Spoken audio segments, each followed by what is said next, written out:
How to activate Bank of America credit card. Hello and welcome back to our channel. In today's video, we'll be guiding you through the process. So without any delay, let's just get started. In order to do so, what you may do is open up the Bank of America credit card, the application first. And once you open it up, you should be finding this dashboard on your screen.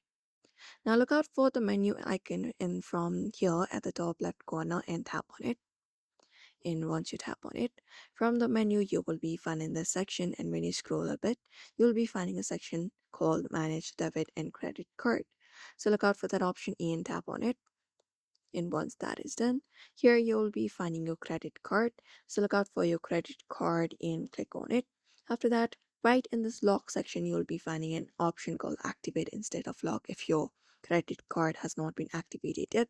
So just go ahead and look out for that option and click on it. After that, you need to verify yourself. So go ahead and provide in your card number and enter up your card expiration date and the security code.